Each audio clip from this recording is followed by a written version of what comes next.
Fantastic question. I think the entire panel.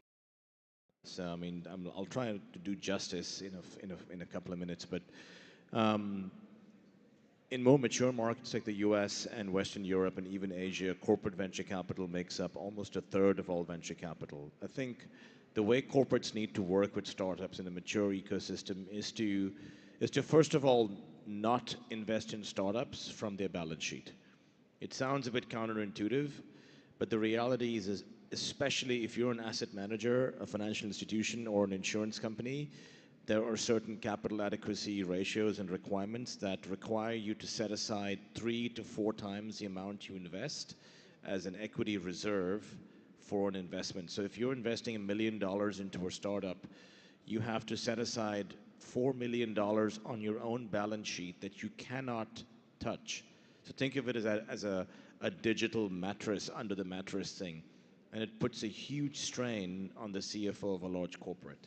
Unfortunately, corporates in Africa that do venture investments still do it on balance sheet, which is completely and utterly non-ideal, to put it mildly.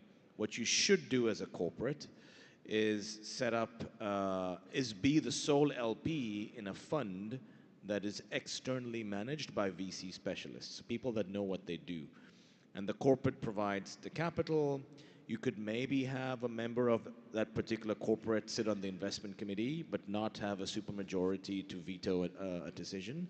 Some of the best corporate venture capital funds in the world, like Microsoft Ventures, Google Ventures, even the more recent ones in Europe, like Commerzbank, Commerz Ventures, who are LPs in our fund, they're run by folks that understand VC, but aren't constrained by the need to provide strategic value to the corporate.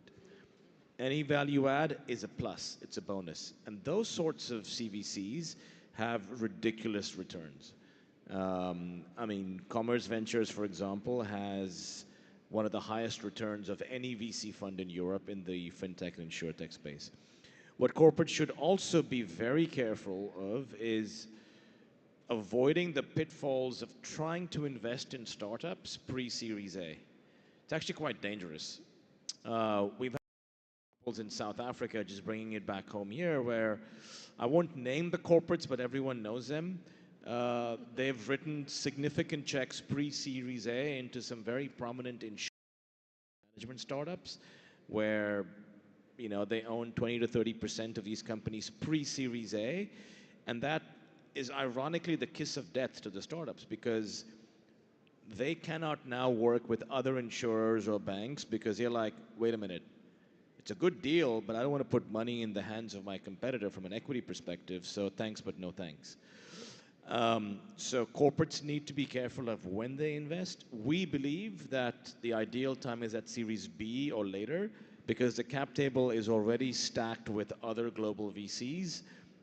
And you could be, I don't know, Sanlam Ventures or Equity Bank Ventures, and you're one of several VCs. So you typically won't have a board seat. You won't have, special rights or provisions, and then it's okay. But investing pre-Series A as a corporate, especially when it's on your balance sheet, there should be an entire panel just on CVC. But it needs to be significantly more present in Africa. Control distribution on the continent, and they have a huge say in the growth of our ecosystem, but they're not willing to play. Melvin, Mushambi, I saw you guys nodding. Do you guys want to comment?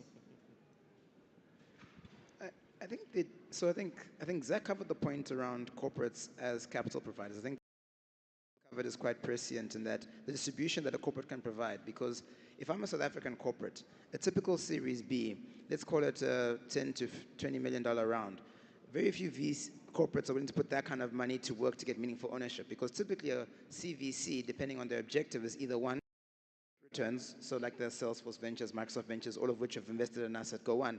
But in the same vein, if it's a strategic, I would like to buy this company one day, the reality is, by Series B, it's probably too big for you to even get a stake in that business. And so what we found in Go One, where our Series A was led by a company in Australia, like the jobs board, like LinkedIn for that market. Our Series B was led by Microsoft Ventures. And so Seek may have said, I want to acquire this business one day, but by the time we became a unicorn, it's very difficult for that to be the case. And so the question comes to understanding what the CVC's objective is. But that being said, to Zach's final point, I think they play a very key role